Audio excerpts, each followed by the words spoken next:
നമ്മൾ പറയും must watch ആയിട്ട് ഈ ഒരു സിനിമ കണ്ടിരിക്കണമെന്ന്. പക്ഷേ മസ്റ്റായിട്ട് എല്ലാവരും സ്കിപ്പ് ചെയ്യണം എന്ന് പറയുകയാണെങ്കിൽ അങ്ങനെ ഒരു മൂവിയെക്കുറിച്ചാണ് ഇന്നത്തെ വീഡിയോ. അന്ധകാര ഇതൊരു മലയാളം മൂവിയാണ്.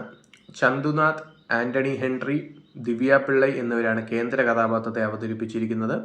അതിൻ്റെ കൂടെ തന്നെ ഈ ഒരു സിനിമ ഡയറക്റ്റ് ചെയ്തിരിക്കുന്നത് വാസുദേവ് സനിലാണ്. ഗോഡ്സ് ഓൺ കൺട്രി, അതുപോലെ തന്നെ പ്രിയം എന്നിങ്ങനെയുള്ള സിനിമകൾ ഡയറക്റ്റ് ചെയ്ത ഡയറക്ടറാണ് ഈ ഒരു സിനിമ ഡയറക്റ്റ് ചെയ്തിരിക്കുന്നത് എന്നുള്ളത് ഒരു ഷോക്കിംഗ് ആയിട്ടുള്ള സംഭവം തന്നെയാണ്. ഒരു ത്രില്ലർ ജേണറിൽ വരുന്ന മൂവിയാണ്. ഓർഗൻ ട്രാഫിക്കിങ്ങിൻ്റെ കഥയൊക്കെയാണ് ഈ ഒരു സിനിമ പറയുന്നത്.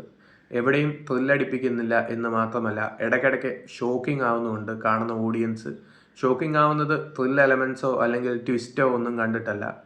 ഇങ്ങനെയുള്ള മേക്കിംഗ് ഉള്ള മൂവീസ് ഇപ്പോഴും നിലനിൽക്കുന്നുണ്ട് എന്ന് അറിയുമ്പോഴാണ്. സിനിമയുടെ സിനിമാറ്റോഗ്രഫി കാണുമ്പോഴത്തേക്കും തന്നെ അത് ക്യാമറ എവിടെയൊക്കെയാണ് വെച്ചിരിക്കുന്നത്, എങ്ങനെയൊക്കെയാണ് ചെയ്തിരിക്കുന്നത് എന്നുള്ള തോന്നലൊക്കെ വരും. അതിൻ്റെ കൂടെ തന്നെ എഡിറ്റിംഗ് ഡിപ്പാർട്ട്മെൻറ്റും കൂടി അതിൻ്റെ കൂടെ ചേരുമ്പോൾ അത് പൂർത്തിയാവുന്നു.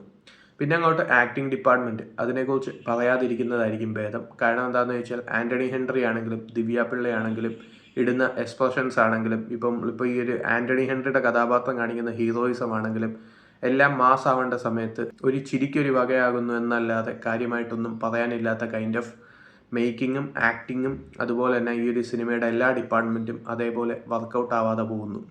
സോ അതാണ് അന്ധകാര.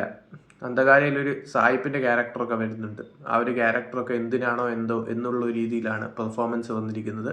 കാരണം ഇത്രയും മേക്കിംഗ് വർക്കൗട്ട് ആവാത്ത മൂവിയിൽ നല്ല പെർഫോമൻസ് എന്ത് ധൈര്യത്തിലാണ് നമ്മൾ എക്സ്പെക്റ്റ് ചെയ്യേണ്ടത്. അതാണ് അന്ധകാര. താല്പര്യമുള്ളവർക്ക് സ്വന്തം റിസ്കിൽ മാത്രം കാണാം. കണ്ടിട്ട് നിങ്ങളുടെ അഭിപ്രായം പറയാം.